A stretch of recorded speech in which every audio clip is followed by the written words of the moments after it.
محمدا رسول الله. Assalamualaikum warahmatullahi wabarakatuh.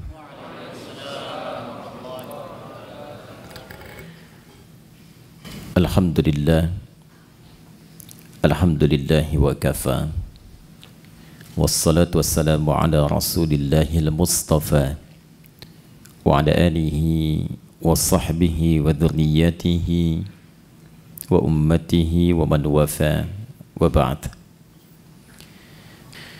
Teman-teman sekalian, ayat-ayat paket puasa itu turunnya bukan di bulan Ramadan, turunnya di bulan Sya'ban, di tahun kedua Hijrah. Saya sebut ayat-ayat karena sebagian umat Islam ketika disebutkan puasa Ramadan, fokusnya hanya di ayat 183 saja. Padahal kurikulum Ramadan itu satu paket. Dari ayat 183 di surah Al-Baqarah sampai dengan ayat 187 di surah Al-Baqarah. Diturunkan di bulan Sya'ban di tahun kedua Hijrah. Jadi berkesesuaian kurikulum ini dibahas saat ini dan sesuai dengan petunjuk atau sunnah Nabi Sallallahu Alaihi Wasallam dari segi historis dan dari segi persiapan-persiapan spiritual. Pertama, kenapa turunnya bulan Sya'ban? Sebulan sebelum dilakukan. Secara singkat kata para ulama, agar Nabi SAW memiliki kelapangan waktu untuk menjelaskan semua yang terkait dengan baik itu keistimewaan ataupun juga teknis pelaksanaan Ramadan yang sempurna sehingga menghasilkan kualitas Ramadan yang diinginkan oleh Allah. Nanti kita akan bedah apa yang diinginkan oleh Allah lewat Ramadan itu. Nah, dengan pendidikan sebelum Ramadan ini, langsung dari Nabi, pendidikan Nabawi, maka diharapkan semua orang Islam, baik di masa itu, ataupun diteruskan kini sampai dengan sekarang, itu memiliki kelapangan hati dan kesiapan untuk menerima apapun yang diperintahkan saat Ramadan, sehingga menghasilkan kualitas seperti yang diinginkan oleh Allah Subhanahu wa Ta'ala. Dalam bahasa Arab, seorang yang telah lapang sehingga menerima apapun dia siap melakukannya, maka dalam bahasa Arab itu disebut dengan marhaban namanya. Dari kata rahiba yarhabu. Jadi kalau orang Arab mengatakan marhaban ya akhi, selamat datang ya saudaraku, menyambut tamu misalnya, itu maksudnya saya betul-betul lapang menerima Anda. Silahkan, apapun yang Anda inginkan di sini boleh. Mau duduk silahkan, makan silahkan. Maka mereka mengatakan nazaltum ahlan wa halaltum sahlan. Disingkat ahlan wa sahlan. Nazaltum ahlan, Anda tiba di sini anggap rumah sendiri. Ya, nah, rumah sendiri kan juga tidak harus seperti yang punya rumah ya. Ya, silahkan makan, minum, tapi kan ngepel enggak ya. Ya, nyapu enggak ya. Jadi silahkan nikmati senyamannya. Halaltum ya, dan apa yang Anda sekarang mau nikmati semua halal. Silahkan. Itu orang mengatakan marhaban. Nah, kalau kita ingin melapangkan hati supaya apa yang datang, apapun itu mudah kita terima, maka bahasa Arabnya tambahkan tasydid di kata kerja asal. Dari rahiba jadi rahhaba. Yurahibu. Sifatnya disebut dengan tarhib. Maka dari sini kenapa muncul istilah tarhib Ramadan? Tarhib itu asalnya usaha untuk melapangkan hati seluas-luasnya sehingga siap menerima dan menyambut apapun yang akan dihadapi kemudian. Jika tarhib ini dilekatkan dengan Ramadan, maka memberikan kesan upaya untuk melapangkan keadaan hati dan jiwa sehingga ketika Ramadan datang sebagai tamu istimewa itu, apapun yang diperintahkan siap untuk dilakukan. Itu gambarannya. Nah, sekarang apa materi tarhib Nabi Sallallahu Alaihi Wasallam yang pernah beliau sampaikan kepada sahabatnya yang menjadi kurikulum untuk diwariskan sehingga dengan warisan ini setidaknya mendekati kualitas para sahabat-sahabat ataupun tabi'in di era itu yang bisa kita capai di masa-masa yang berbeda. Yang pertama, saya cepat. Di sini ada ibu ya. Jadi saya sapanya Bapak Ibu kan. Baik Bapak Ibu hadirin sekalian. Yang pertama, penting diketahui bahwa goal dari Ramadan itu ada 3. Jadi seseorang disebut berhasil melewati pendidikan Ramadan bila setidaknya dia bisa mendapatkan 3 goal yang diharapkan yang langsung Allah tuangkan dalam Al-Quran. Yang pertama, ada yang dinamakan dengan peningkatan ketakwaan personal. Itu yang ada di Al-Baqarah di ayat 183. Jadi Ramadan desainnya dihadirkan oleh Allah ibadah selama sebulan. Nanti harapan pertamanya ditujukan supaya membentuk karakteristik setiap muslim itu yang memiliki ketakwaan personal yang tinggi. Dalilnya Quran surah kedua ayat 183. Ya ayyuhalladzina amanu kutiba alaikumussyam kama kutiba alal ladzina min qablikum la'allakum tattaqun. Nah, ketika menunjuk tattaqun itu menggunakan kata kerja kedua. Nanti saya bedah. Ya. Jadi supaya kalian kan ke kita. Jadi Allah mengkhitab kita secara personal. Aku siapkan puasa ini ya, dan dipanggilnya nanti untuk semua tanpa kecuali. Nanti saya detilkan tujuan dasar pokoknya supaya membentuk karakteristik ketakwaan personal bagi setiap individu muslim. 1. 2, saya cepat. Ramadan juga disiapkan oleh Allah untuk membentuk ketakwaan sosial. Jadi bukan sekedar secara pribadinya menjadi lebih baik, tapi ternyata kebaikan personal ini baru punya nilai optimal dalam pandangan Quran jika auranya sudah mampu ditebarkan ke lingkungannya. Karena itu puasa nggak biasa nanti desainnya. Ya, nanti akan melatih kita saat yang bersamaan untuk berinteraksi secara sosial dan mengoptimalkan semua karakter sosial kita. Sehingga goalnya akan terlihat bukan hanya dengan Allah yang punya hubungan baik. Jadi kalau dengan Allahnya baik, dengan manusianya tidak baik, belum sempurna Ramadannya. Dan yang ketiga, membentuk karakteristik manusia yang bersyukur kepada Allah Subhanahu wa taala. Ketakwaan personal, ketakwaan sosialnya ada di ayat 187 dan karakter syukurnya ada di ayat 185. Itu saja akan kita bedah di kesempatan kali ini. Saya akan coba optimalkan di 45 menit ke depan. 15 menitnya kalau ada sekiranya yang Anda ingin sampaikan untuk kita diskusikan, kita bisa optimalkan di sisa waktu itu. Saya bisa menulis ya. Baik, kita mulai sebentar. Bismillahirrahmanirrahim. Pelan-pelan. Jadi yang pertama, kita mulai dari segi ketakwaan personal. Ya. Takwa secara personal. Dalilnya Quran surah kedua ayat 183. Pelan-pelan. Ya ayyuhalladzina amanu kutiba alaikumussyam kama kutiba alal ladzina min qablikum la'allakum tattaqun. Apa yang dimaksud dengan ketakwaan personal? Ini dulu. Bapak Ibu, teman-teman sekalian, bila terdapat kata takwa di dalam Al-Quran, itu setidaknya disebutkan derivasinya sebanyak 240 kali. Nah, desainnya terbagi pada 3 bagian. Nanti ada yang membimbing bagian jasmani kita. Ada yang kedua membimbing akal atau intelektualitas kita. Dan yang ketiga ada membimbing rohani kita, jiwa spiritual kita. Nah, hal yang terkait dengan bimbingan rohani ini yang membawakan atau memberikan bekal kepada kita untuk pulang kepada Allah saat meninggalkan dunia, itu yang diistilahkan oleh ulama dengan ketakwaan personal. Jadi babnya khusus, kalau mau dirincikan secara singkatnya adalah bab tentang aspek ritual. Bahasa lainnya ibadah. Nah, sekarang dasar berpikirnya bagaimana? Kita itu kan tinggal bukan hanya di dunia kan? Baik ya? Setelah dunia kita meninggal, makanya disebut meninggal dunia. Ya, perginya kemana?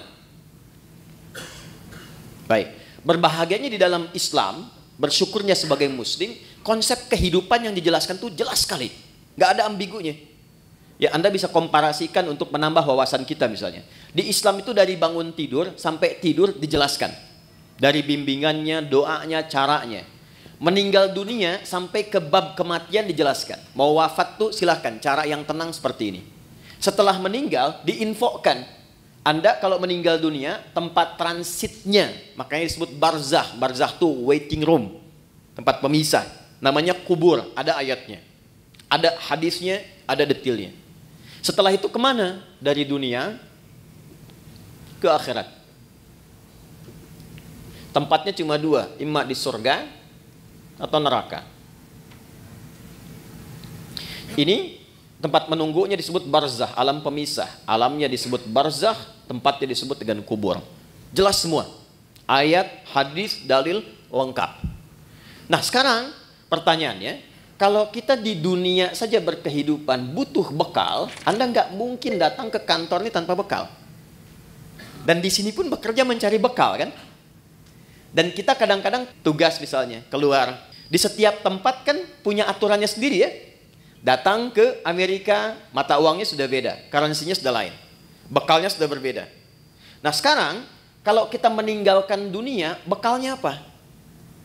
Sedangkan yang kita kumpulkan di dunia itu nggak akan dibawa. Ke barzah aja nggak dibawa. Ya, ada di antara kita yang dikubur bawa handphonenya. Kalau saya kangen nanti miss call aja. Kan nggak bisa kan? Ya pakaian aja kan ganti kan? Ganti loh. Teman-teman masih pakai seragam tuh, ya kan? Seragamnya saat ke alam kubur kan beda kan? Ya kan? Nggak ada kantongnya loh Pak. Boleh dicek nanti tuh, ya. Kainnya cuma 2, perempuan tambah 1 kerudungan, ya kan? Maka yang belum berkerudung dipikir-pikir dulu ya, supaya malaikat nggak aneh nanti nanya, kamu masuk kubur kok pakai kerudung? Di dunianya enggak ya. Ini untuk latihan saja ya, pertanyaan. Balikin. Jadi masuk ke alam kubur saja, kita sudah meninggalkan semua yang kita kumpulkan di sini. Karena hukum mengatakan setiap berpindah tempat, itu pasti bekalnya tidak akan sama. Pasti berbeda. Hukum ini berlaku fitrah saat berpindah kemanapun, apalagi berpindah ke sini dan ke sini. Maka pertanyaannya, bekal apa yang kita bawa saat berpindah dari dunia? Nah, inilah yang kita siapkan sejak berada di dunia, supaya saat pindah ke sini sudah siap. Maka Allah kemudian menurunkan kepada kita usaha-usaha personal selain yang kita kerjakan dalam kesibukan dunia untuk menyiapkan bekal akhirat. Bekal inilah yang disebut dengan ibadah. Aspeknya masuk kepada aspek ritual dan spiritnya masuk pada ketakwaan personal. Inilah sebabnya kenapa Allah meminta kita sholat, meminta kita baca Al-Quran, meminta kita haji, minta kita umrah. Ya, ada kaitan langsung dengan aspek-aspek keduniaan. Tapi sesungguhnya tujuan utamanya adalah penyiapan bekal menuju kehidupan setelah dunia ke sini. Ya. Setiap kita menunaikan sholat, maka perbuatan sholat, baca Quran, puasa, dan yang lain sebagainya itu untuk mendukung menjadi bekal kehidupan akhirat, maka oleh Quran dinamakan dengan hasanah namanya. Ya, hasanah. Contoh, sholat itu di Quran disebut hasanah. Quran surah ke-11, Hud ayat 114. Aqimis sholata tarafain nahar wa zulafan minal lail innal hasanati yudhibnas sayyiat. Sholat yang kita kerjakan sehari 5 waktu itu 17 rakaat plus dengan tambahan sunnah yang lain, itu oleh Quran disebut hasanah. Nah, setiap kita mengerjakan perbuatan hasanah, maka konsep dasarnya akan melahirkan bekal, diberi nilai bekal untuk pulang ke akhirat. Ya, berapa bekalnya? Setiap hasanah itu 10 poin. Ada di Quran surah ke-6 ayat 160. Ya, ini jangan dianggap biasa ya. Nanti kita lihat nih. Nanti taunya saat akan meninggal. Jadi akan meninggal semua hasanah dikonfirmasi. Makanya ada orang yang ketika akan meninggal kan senyum, tenang. Panggilannya panggilan ketenangan, hasil ibadah. Contoh, dalam sholat kan kita tadi ada tumak ninah ya. Ya, sholat, rukuk tumak ninah, sujud tumak ninah. Itu tumak ninah itu kalau terus dikerjakan memberikan sifat kepada jiwa. Sifatnya disebut mutmainnah. Nanti jiwa mutmainnah ini akan dipanggil saat akan meninggal, dikonfirmasi dengan pahala hasanahnya. Makanya ketika dipanggil Quran surah 89 ayat 27 sampai dengan 30, ya ayyatuhan nafsul mutmainnah, irji'i ila rabbiki radiyatan mardiyah. Kenapa ada yang tenang, senyum? Karena ditampakkan. Ya. Dulu ada seorang kakek itu yang sangat soleh, ahli masjid, hari Kamis itu, ya, beliau selalu merawat masjid. hari Kamis ba'da asar sedang puasa, itu Masya Allah, itu cuma di belakang sandaran, kemudian merem-melek begini, meninggal. Dalam keadaan yang sangat nyaman gitu. Ahli masjid, wafatnya di masjid. Cuma merem-melek, meninggal. Itu hati-hati belakang ya, yang merem-melek tuh ya. Oke. Balik sini. Man jaa bil hasanati falahu asyru amthaliha. Siapa yang mengerjakan satu perbuatan hasanah, dia dapat 10 poinnya, 10 kebaikan. Nah, 10 ini itu detailnya disebut dengan ajrun, lahum ajrun ghairu mamnun. Ajrun itu bahasa kita yang disebut dengan pahala namanya. Nah, ini yang kita kumpulkan hasilnya berupa apa? Pahala. Ajrun. Jadi yang ikut tuh ininya, hasanahnya. Dan 1, 2 ngitungnya bukan 1, 2, 3, 4, bukan begitu. Cara menghitungnya contoh di hadis Muslim, Anda baru masuk ke sini nih, tempat ibadah, mau sholat misalnya, itu baru datang sudah mendapatkan 25. Jarak 1 ke 2-nya 500 tahun. 2 ke 3-nya 500 tahun. Demikian seterusnya. Baca Quran setiap hurufnya itu 10 kebaikan. Ya. Nah, problemnya apa? Apa kaitan dengan pembahasan kita? Maaf sekali dengan bahasa ini. Setiap kita itu kan meyakini bahwa kita akan pulang. Akan meninggal. Ya kan? Gak ada satu pun, apalagi kita yang beriman, yang tidak meyakini bahwa satu saat kita akan meninggal. Ini kan sementara. Anda sesibuk apapun berada di sini, pasti hakul yakin bila tiba waktunya pasti pulang kan? Pasti meninggal kan? Tapi pertanyaannya, di antara sekian orang yang yakin akan meninggal ini, sudahkah dia menyiapkan bekal yang cukup untuk pulangnya? Coba perhatikan. Untuk yang sementara saja, yang kita tinggali saat ini, betapa luar biasa seriusnya. Kerjanya berangkat gelap, melewati banyak kemacetan, pulangnya gelap lagi. Ya kan? Serius kita kerjakan, tata kelolanya, aturannya dan sebagainya. Untuk mengumpulkan apa? Untuk mengumpulkan kenyamanan-kenyamanan dunia yang sifatnya sementara. Bila tiba waktunya, rumah yang sudah dikumpulkan jadi mewah itu, kendaraan yang luar biasa, pakaian yang bagus-bagus, pada akhirnya ketika pulang, kan nggak bisa dibawa ke sini pun. Mau pindahan rumah cuma 2 kali 1. Sementara yang ada sekarang sudah dikumpulkan begitu besar. Karena memang bekalnya berbeda. Jadi konsep Quran itu, ingat, konsepnya itu sangat luar biasa. Hei, kamu mesti sukses dunia, akhirat pun bahagia juga. Makanya hasanah itu oleh Allah dibagi 2. Ada konsepsi dunia, ada akhirat. Ya, Quran surah kedua Al-Baqarah ayat 201. Wa minhum may yaqulu rabbana atina fid dunya hasanah wa fil akhirati hasanah. Jadi keseimbangan dalam Islam itu Allah nggak menginginkan kejar akhirat, dunia lupakan, tidak. Karena mencari akhirat itu tempatnya di dunia. Tapi jangan sampai juga terjadi, maaf, dunianya luar biasa, akhiratnya nestapa. Nanti kita akan temukan pengaruh-pengaruh ibadah ini, ada yang terkait dengan dunia, tapi pokoknya adalah akhirat. Ini gambaran pertama. Nah, kenapa puasa? Kenapa puasa? Karena dari sekian kita beraktivitas, sekian lama diberikan waktu berkehidupan, kadang-kadang kebanyakan manusia lupa dengan tujuan berkehidupannya sehingga tidak siap untuk pulang. Contoh, kemarin di Pondok Indah saya sama-sama menghitung. Ini rata-rata usia berapa ya? Kita ambil 40 lah ya. Ya, entah ke atas atau ke bawah, 40 ya. Konsepnya begini aja, 40. Ya, 40 tahun itu kalau kita potong sedikit untuk tidurnya kira-kira berapa tahun? Akumulasi setengahnya lah ya. Dari mulai berkehidupan, tidur siang, tidur malam, kurangi 20 tahun. Jadi yang digunakan aktivitas 20 tahun. Oke. Dari 20 tahun ini yang dipakai ibadah berapa tahun? Kurangi kerja, makan, macam-macam. Ambil setengahnya ya. Jangan terlalu pesimis lah. Ambil 10 lah. Nah, ini yang dipakai sholatnya, ibadahnya, macam-macam. Dari yang 10 tahun ini, yang ibadah, yang ikhlas berapa tahun? Kan konsep diterimanya kalau ikhlas kan? Wa ma umiru illa liya'budullaha mukhlishina lahuddin. Ambil 5 tahun lah ya. Jadi usia 40 tahun itu amalan potensial yang dibawa untuk pulang 5 tahun. Potensial. Ya kan? Dan ingat energi potensial kan ada kaitan dengan H juga kan? MGH kan? M dikali G kali H kan? Ya kan? Bukan cuma gravitasi dunia tapi harus ada keseimbangan akhirat kan? Halo? Betul ya? Baru jadi kinetik kalau ada itu baru kan setengah M dikalikan V kuadrat kan? Tambah kedua jadi mekanik kan? Baik, kita balik ke sini. Dari 5 tahun yang ikhlas nih, maksiatnya berapa tahun? Udah kebayang ya sekarang ya? Dan harapannya kan ke sini surga Firdaus kan? Bersama Nabi kan? Bekalnya mana? Itulah yang menjadikan sifat Rahman dan Rahimnya Allah diaktualisasikan kepada kita dalam wujud Ramadan itu.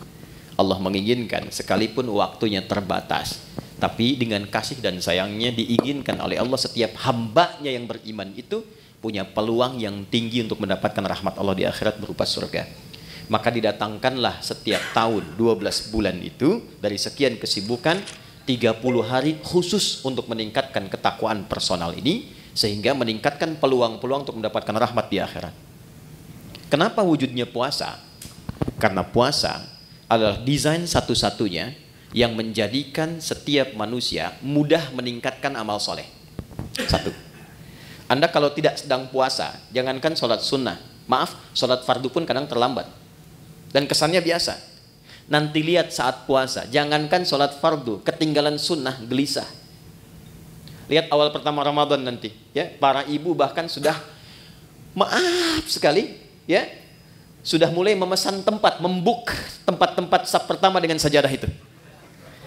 Dan itu bukan ngejar sholat fardu, ngejar tarawih. Dan tarawih sunnah kan? Ya kan? Anda keluar dari sini, ada yang minta, belum tentu diberi. Tapi saat puasa, yang tak kelihatan mata itu ditanya. Berapa fakirnya, berapa miskinnya, berapa yatimnya. Dikumpulkan. Jadi puasa itu dahsyatnya apalagi Ramadan, bisa membuat seseorang itu mengakumulasikan semua potensi ibadah yang bisa dilakukan.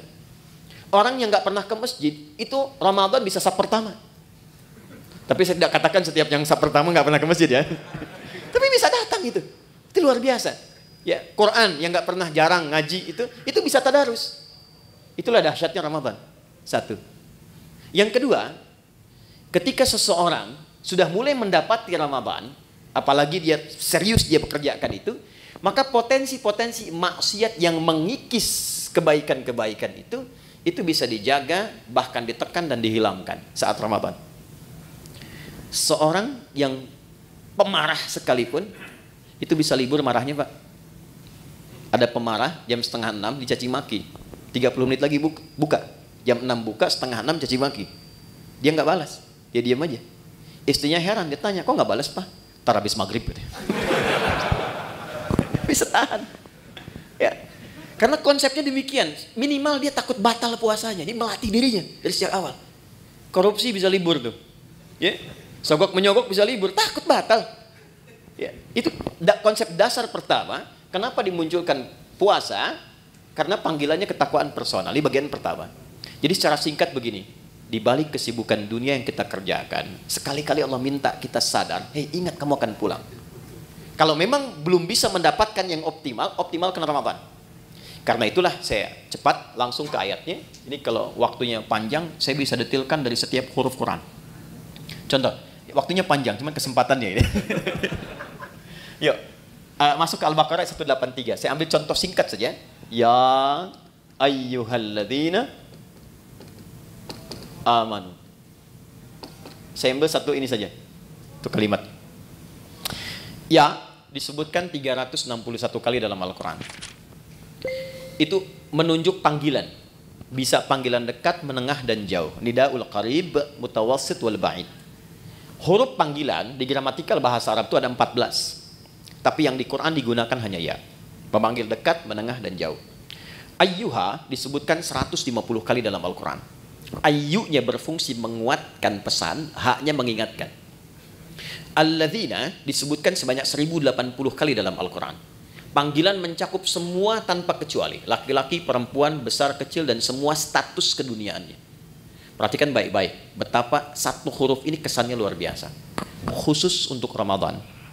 Panggilannya dibuka dengan ya ayyuhalladzina amanu, seakan-akan Allah ingin memberikan pesan yang kuat. Hei semua hambaku, laki-laki, perempuan, besar, kecil yang merasa beriman. Terlepas dari tingkat keimanan kalian beda-beda. Ada yang imannya kuat sehingga merasa dekat dengan Allah. Konfirmasi iman kuat itu begini. kita kalau ingin ukur iman kita kuat atau lemah, ya, nanti ukurannya di Quran surah ke-8. Ayat yang kedua contohnya. Innamal mu'minuna alladzina idza dzukirallahu wajilat qulubuhum. Insan beriman yang sejati itu ukurannya kalau dipanggil disebutkan nama Allah, itu ada getaran di hatinya, mengonfirmasi.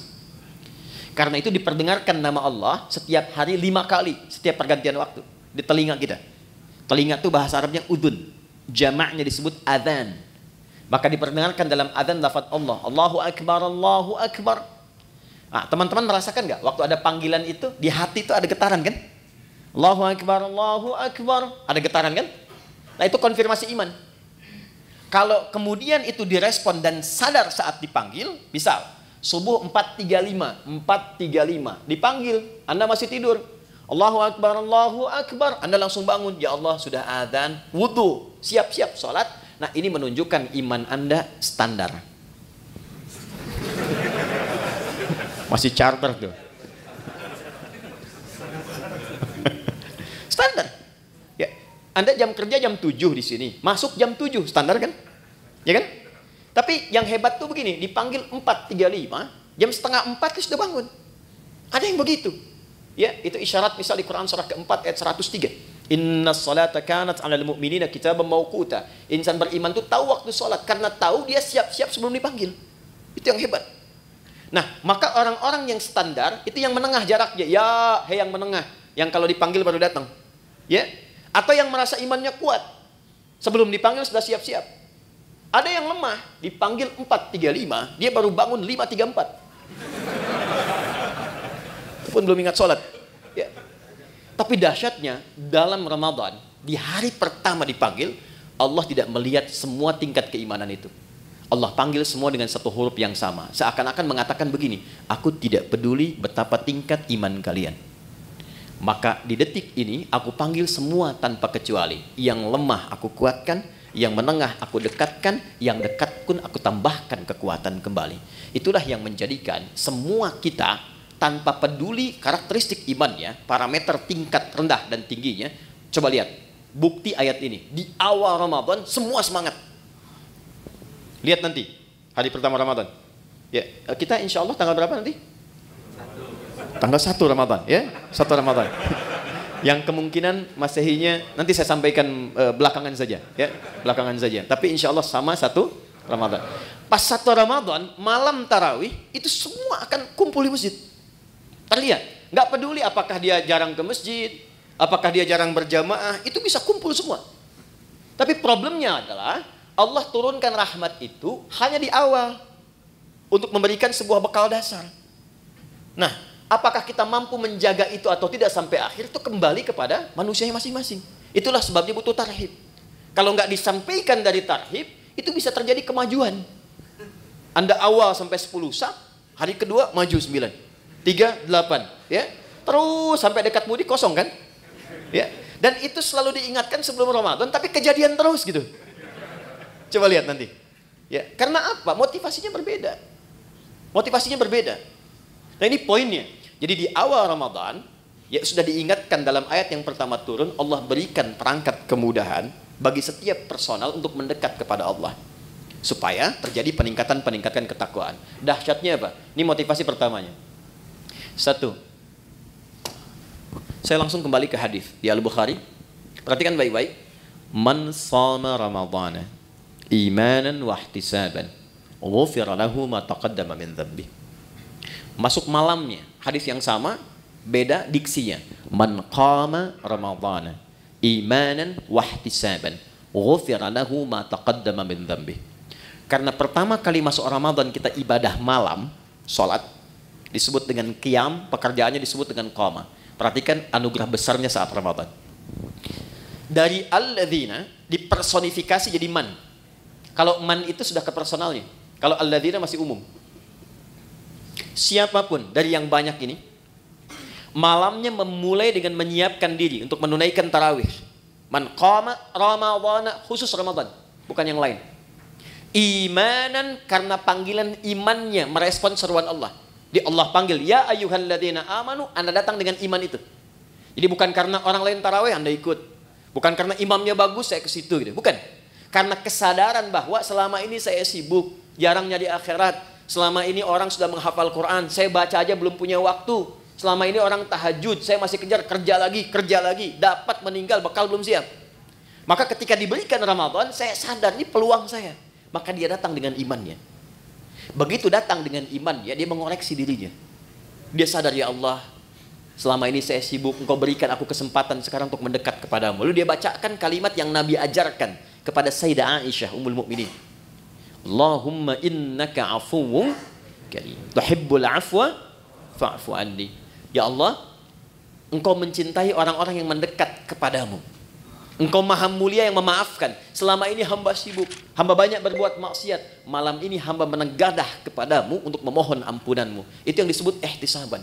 Begitu keluar kalimat itu, memohon ampun kepada Allah, maka ghufira lahu ma taqaddama min dzambi. Sambil ingat dia dosa-dosa yang pernah dia kerjakan, semua kesalahan yang pernah dilakukan gugur. Ini dahsyatnya Ramadan, gugur. Makanya sering oleh Bilal itu saat Ramadan sering diingatkan kan? Ya, yang mengingatkan kadang-kadang saat Ramadan ada di samping imam itu, Allahumma innaka afuwwun karim tuhibbul afwa fa'fu anni. Diingatkan supaya menghadirkan rasa-rasa kenikmatan bertobat kepada Allah. Itu ketika Anda mengucapkan kalimat itu, maaf sekali, disertai dengan keimanan, bukan kalimat biasa. Anda ingat dosa yang lampau, ingat koreksi diri, memohon kemuliaan Allah, ghufira lahu ma taqaddama min dzambi. Semua dosa-dosa yang pernah dikerjakan, ditobati di malam itu gugur langsung. Kecuali utang ya, maaf. Utang tetap berlaku, ya. Utang itu harus lunas, bukan dengan taubat jadi lunas, tidak. Ya. Apa faedahnya? Begitu selesai, dosa diampuni, Anda bangkit misalnya, baru takbir, kemudian meninggal, itu masya Allah, meninggal di malam itu dengan taubat gugur semua, dapat satu amalan, sudah faqad waqa ajruhu 'ala Allah. Dosanya hilang, amalannya tumbuh. Jadi peluang mendapatkan rahmat Allah di akhirat ke surga ini menjadi lebih besar. Hisabnya ringan. Itu nggak ditemukan di waktu-waktu lain kecuali Ramadan. Kalau bersamaan itu dengan malam Al-Qadar, bersamaan, maka sholat yang pertama ditunaikan itu langsung pahalanya lebih dari 1000 bulan. Bukan sama dengan 1000 bulan, ingat. Ayatnya mengatakan Lailatul Qadri khairum min, khair min itu lebih dari, bukan sama. 1000 bulan itu kurang lebih 83 tahun lah kalau dikonversi. Lebih dari itu lebih banyak. Jadi kalau ada misalnya Anda ngaji tuh selepas tarawih, cuman baca satu ayat misalnya, Nun, pas malam Al-Qadar, itu nilai nunnya lebih daripada 83 tahun. Ada yang seharian bisa baca Nun. Ya, dan ingat di hadis Muslim, konsepsi pahala itu kan menutup dosa. Ya, pahala tutupin dosa, pahala tutupin dosa. Ini sholat nih ya, misal selesai sholat, ada yang menggibah dan nggak tanggung imamnya misalnya, ya gitu amat ya bacaannya, si amat aja nggak begitu, ya, dia keluar tuh, dibicarakan, itu di hadis Muslim, pahala sholatnya langsung ditransferkan kepada orang yang digibahkan itu. Wasyatama hadza, wa qadhafa hadza, wa daraba hadza, wa safaka dama hadza. Ada yang berselisih, difitnah, itu langsung pindah. Jadi konsepnya yang soleh menutup yang salah. Nah sekarang berapa banyak yang dikumpulkan yang soleh itu? Sementara dari ujung kepala sampai ujung kaki, maksiat sering kali terjadi setiap detik sekarang. Mata udah salah lihat tuh, baru bangun udah salah lihat. Cek WA kan? Huh? Niatnya pengen lihat YouTube ceramah, yang keluar iklan yang tak pantas. Ya kan? Dilihat apa dilewat? Ya, dilewat sayang, gitu kan? Dilihat dosa, ya. Tapi kan iman yang menguatkan, lewat. Ya, istighfar lisan, astagfirullah.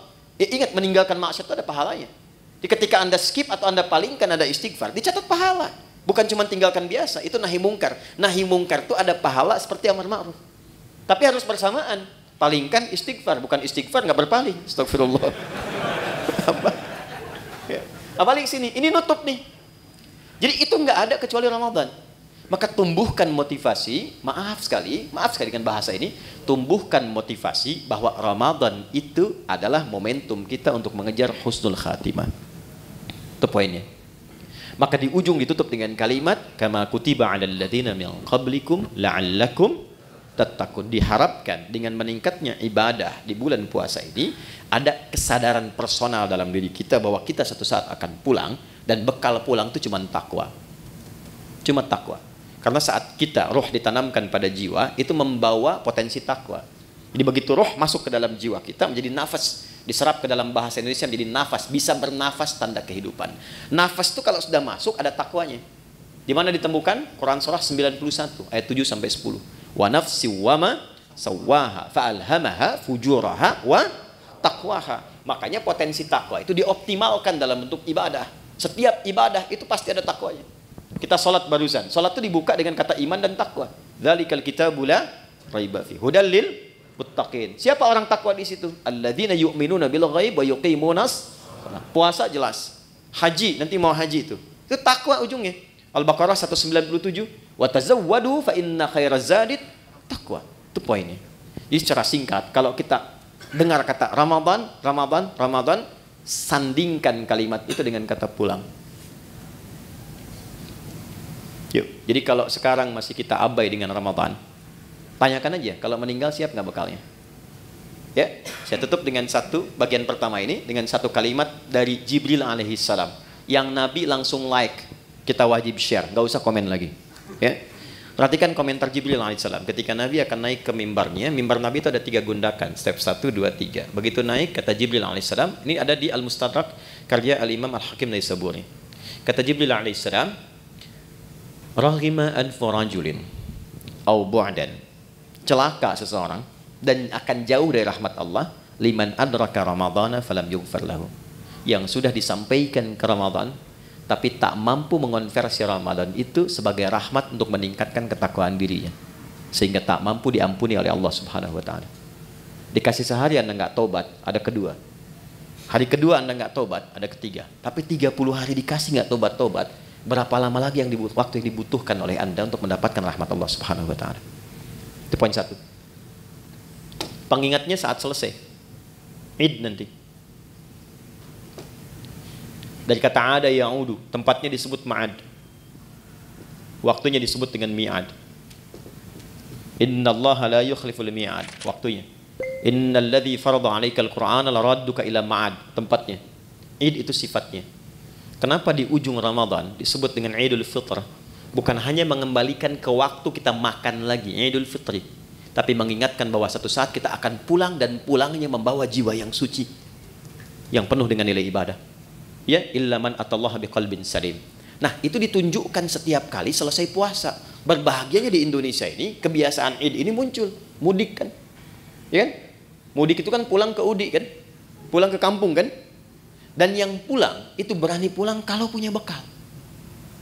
Saya pernah tanya pada seseorang yang nggak mudik, kenapa Anda nggak mudik? Nggak punya bekal, Ustaz? Nggak punya bekal. Tapi yang punya bekal, itu semangat pulangnya luar biasa. 3-4 hari sebelum pulang, udah siap-siap. Dan dia telepon ke tempat yang akan pulang. Maka di tempat itu ibunya, saudaranya udah siap-siap ngecat rumah. Makanan diada-adakan, siap penyambutan. Kadang-kadang kan terjadi yang luar biasa ya. Luarnya seperti kaleng biskuit, dalamnya rangginang kan. Saya nggak sebut nama produk supaya nggak endorse ya. UMKM nggak apa-apa gitu. Itu semua disiapkan. Dan yang akan pulangnya, itu saking bangganya, walaupun kendaraannya kecil, bekalnya banyak. Motornya kan bebek kan, tapi bekalnya singa kan. Coba lihat, dusnya ditambah lagi pakai pelepah kurma, sampingin lagi pelepah pisang tuh ya kalau di sini. Ya, pelepah pisang tambahin dus, tambah lagi, dan dia tuliskan, aku pulang sayang. Kenapa? Karena siap. Di akhirat tuh begitu. Ketakwaan personal ini wujudnya dari sholat, puasa, Quran, haji. Ini yang menjadikan pintu-pintu surga bergantung dengan amalan ini. Di surga itu ada 8 pintunya. Dan 8 itulah amalan pokok kita. Makanya nanti ada yang dipanggil dari pintu puasa yang rajin puasa, pintunya Ar-Rayyan. Ada pintu babus sholah, pintu tahajud, pintu sedekah. Pastikan Anda menekuni ketakwaan personal itu di sisi yang mana sehingga punya kebanggaan saat pulang. Kalau belum sempat baca Quran, saya kasih kabarnya dari sekarang. Saya keliling-keliling Indonesia. Sekarang di setiap tempat tuh berburu Quran. Dari mulai anak-anak kecil yang 3 tahun, 4 tahun, 5 tahun, bahkan yang kata orang gak bisa melihat, matanya buta. Saya selalu katakan Allah tutup peluang matanya untuk melihat maksiat. Itu mereka pun sudah mulai menghafal Quran. Dan banyak di antara mereka juga punya kesibukan.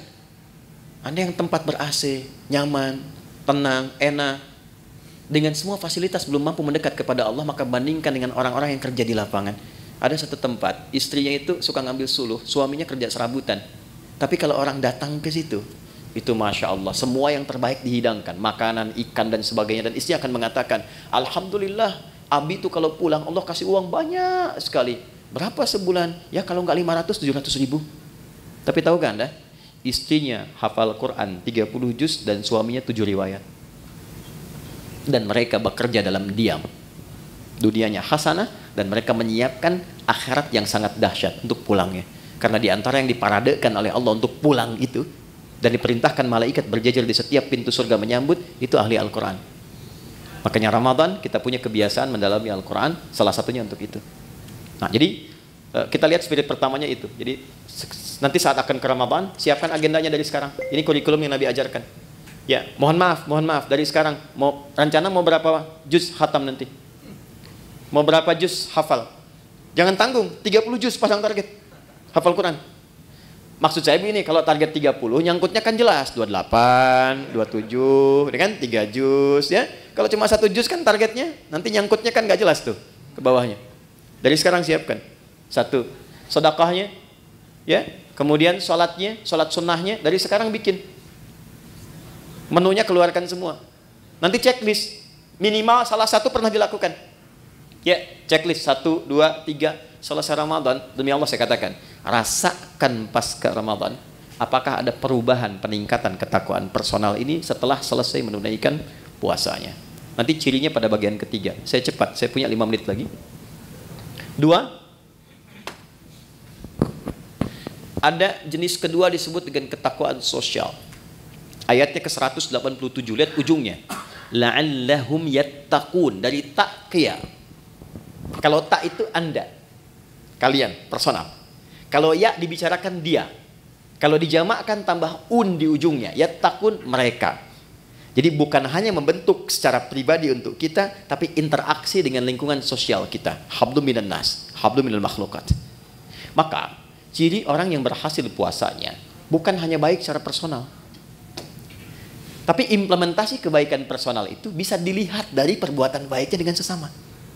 Makanya saat puasa, anjurannya bukan sekedar meningkatkan ibadah pribadi. Pernah dengar hadis ini di At-Tirmidzi? Siapa yang memfasilitasi bukaan untuk orang puasa, walaupun 1 biji kurma saja, 1 kurma, ataupun sehirup air saja, maka dia mendapatkan pahala yang sama dengan yang berpuasa itu tanpa dikurangi sedikit pun. Pernah dengar hadisnya? Hadisnya sahih. Tapi jangan salah menyimpulkan ya, bacanya pakai ilmu hadis. Nggak usah puasa, fasilitasin aja kurma. Dia nggak begitu. Ya Anda fasilitasin, Anda nggak puasa, Anda dosa, Anda batal. Jadi ruginya 2 kali. Ya, maksudnya apa? Saking tingginya ibadah sosial itu Nabi menginformasikan dengan tingginya tingkat apresiasi yang Allah berikan. Jadi kalau di Quran itu atau di hadis ada motivasi dengan pahala yang tinggi, ini menunjukkan kualitas amalan itu dahsyat, tinggi. Ya, dan banyak sekali terkait dengan puasa itu amalan-amalan sosial. Sedekah, infak, memuliakan yatim, zakat, ini kan sosial semua. Tapi pernah nggak teman-teman kita semua rincikan itu formulasinya kemana? Contoh misalnya, kan ada zakat, ada infak kan?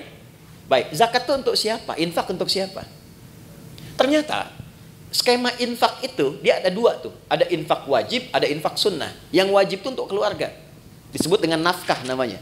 Ya, maka kewajiban kita memuliakan istri, memuliakan anak, cari sekolah yang mendekatkan dia dengan Allah, cari pakaian yang menutup aurat supaya Allah senang, ya, gambarannya. Itu wajib dan ada pahala. Kalau antum kerja sekarang berangkat ke sini, diniatkan untuk nafkah karena menaati perintah Allah, Quran surah 4 ayat 34, ya kan? Itu setiap langkahnya ada pahalanya, teman-teman. Jangan dikira biasa. Dan kalau antum rajin tahajud, itu dibimbing untuk meningkat karirnya. Quran surah 17 ayat 79 sampai 80. Ini agak cepat aja karena kita sedikit lompat-lompat. Saya balikan, itu nafkah pertama. Niatkan sebagai ibadah dan antum pun akan terjaga. Kalau diniatkan ibadah, antum gak akan terjebak korupsi. Malu lah masa ibadah berbuat kotor. Ada orang minum bir misalnya pakai bismillah. Bismillahirrahmanirrahim, berkurang dikit dah dosanya gitu kan? Enggak ada. Ya, orang kalau mau korupsi juga kalau sedang merasa ibadah gak mungkin dilakukan. Dia akan terjaga. Nah, tapi yang terkait dengan Ramadan ini, saya mau tarik ya. Nih, ke infak sunnah. Saya perhatikan banyak mencarinya keluar dulu. Padahal konsep dasar utamanya adalah ke dalam dulu. Quran surah kedua, Ayat 2:15. Mungkin ini agak baru. Yas'alunaka madza yunfiqun. Mereka bertanya kepada Muhammad SAW, apa yang akan diinfakkan dan kepada siapa? Kata Allah, "Qul ma anfaqtu min khair." Katakan kalau mereka ingin infak, berikan kualitas yang baik, yang terbaik. Pertama, lil walidain, orang tua. Ini dulu. Coba jauh-jauh infak bahkan sampai ke luar negeri dan sebagainya, nggak dilarang. Tapi lihat orang tua sendiri, sudah diinfaki belum? Berapa di antara anak-anak yang mengirimkan bukaan pada orang tuanya? Yang mentransfer untuk persiapan Ramadannya? Itu disindir keras oleh Al-Quran di Quran surah 46 ayat ke-15. Bahkan kata Quran, kalaupun Anda sudah sukses dan menikmati kesuksesan itu, mungkin, maaf ya, ini isyarat Quran ya, kesuksesan itu didapatkan bukan hanya kerja-kerja keras Anda. Saham Anda mungkin 30%. 70%-nya ibu yang sering tahajud minta sama Allah nangis. Ayah yang dengan peluh keringatnya luar biasa. Gak apa-apa ya Allah saya mencangkul anak saya yang penting jadi direktur. Gak apa-apa ya Allah saya tidur di amparan-amparan, yang penting anak saya bahagia di kemudian hari. Itu disindir keras. Makanya ketika Anda sukses, doa pertamanya menyertakan orang tua. Rabbi auzi'ni an ashkura ni'mataka allati an'amta alayya wa ala walidayya. Maka ketika Anda menyiapkan pos infak saat Ramadan nanti, yang paling prioritas pertama orang tua. Ini dulu. Nah, ini desain pertama akan memperbaiki hubungan-hubungan sosial yang tingkat pertama dengan orang tua. Mungkin hebat sholatnya, ternyata dengan ibunya bermasalah. Ya, hebat puasanya, sunnah dikerjakan, dengan ayahnya belum selesai masalahnya. Tuntaskan dulu. Ini skemanya. Wal aqrabin, kerabat terdekat.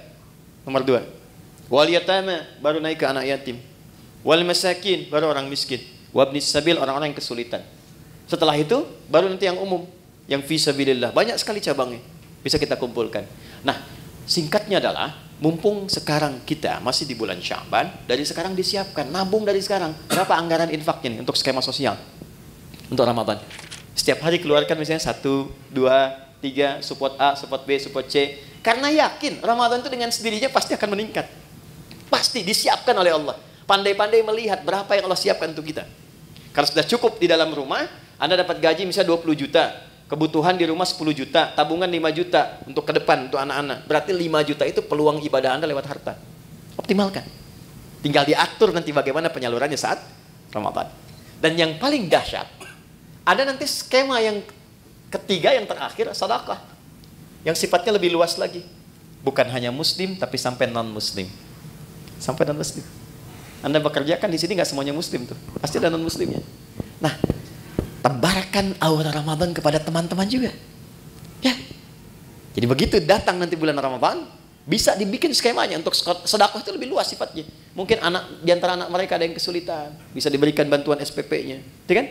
Ada di antara mereka yang tertarik dengan Islam, berikan kemudian pendalaman dengan buku-buku keislaman. Biayanya boleh dari skema ini. Bahkan nanti bisa dari zakat yang mu'allafati qulubuhum. Ya, Anda mau buka berbagi, makanan kan banyak tuh. Kata Nabi berbagi, sampingnya mungkin tetangga non-muslim, ajak. Anda mau buka bersama barang-barang nih ya, jangan yang muslim saja. Mungkin ada non-muslim tertarik, ajak. Ya, ketika dia bertanya, ya, kok saya boleh ikutan? Sampaikan. Islam atau Quran yang mengajarkan saya untuk berbagi. Ya, nanti hari kedua dia tanya lagi, hari ini Quran ngajarin lagi berbagi kan? Ini poinnya. Yang terakhir, yang ketiga, ya kita akhiri.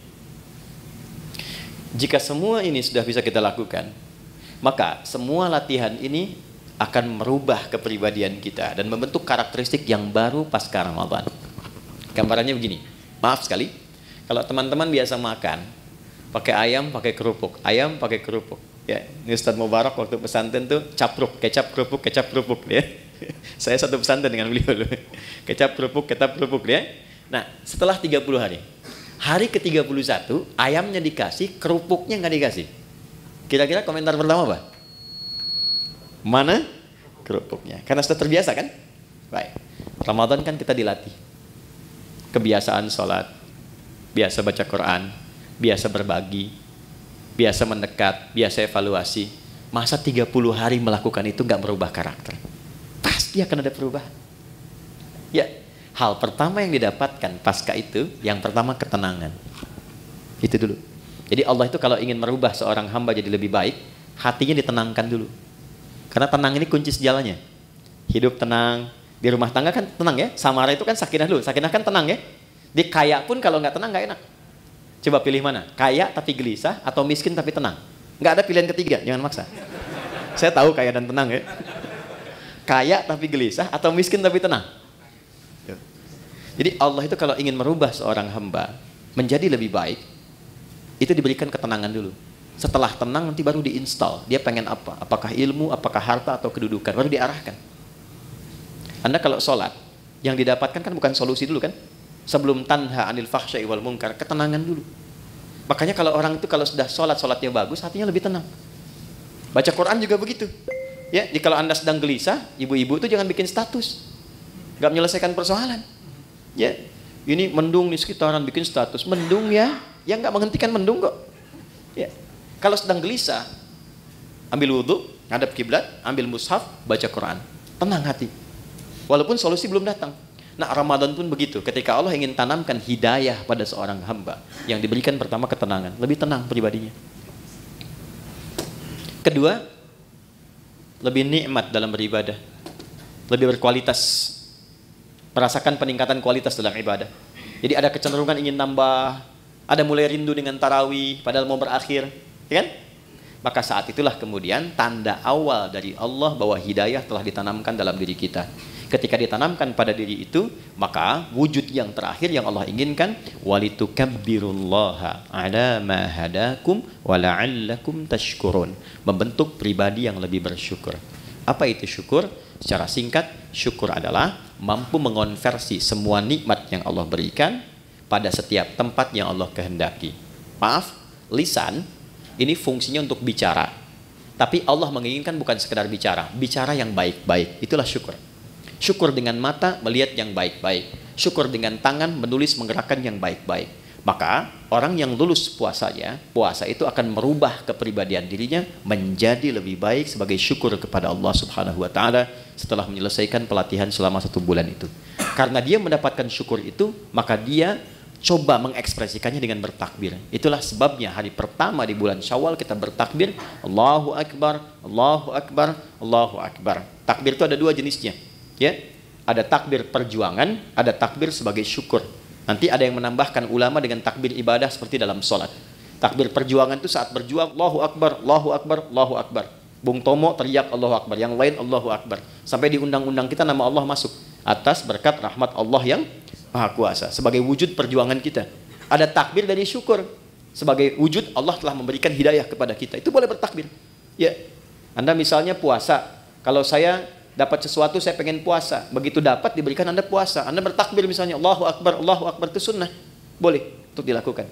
Nah, jadi secara singkat, lulus puasa, jadilah pribadi yang lebih baik dekat dengan Allah. Bersikap mulia terhadap sesama. Saat yang bersamaan, mampu menata diri dari ujung kepala sampai ujung kaki, menjadi pribadi yang lebih baik. Itulah esensi Ramadan yang Allah perintahkan lewat Rasulullah untuk berlatih selama kita menunaikannya. Adapun detailnya nanti insya Allah kita sudah siapkan. Saya siapkan nanti tayangan full selama Ramadan untuk menurunkan detail dari semua ini. Ini amalannya apa, ini prakteknya apa, evaluasinya apa. Insya Allah nanti teman-teman bisa terhubung dengan Adihiyat Official. Kita siapkan nanti setiap hari, setiap Ramadan ada tuntunan. Dan saya siapkan buku juga yang spesifik untuk itu. Nanti teman-teman bisa akses dan diinfokan setelah selesai. Ya, dicetak kita bisa infokan sehingga Anda punya kurikulum yang bisa Anda pedomani selama Ramadan.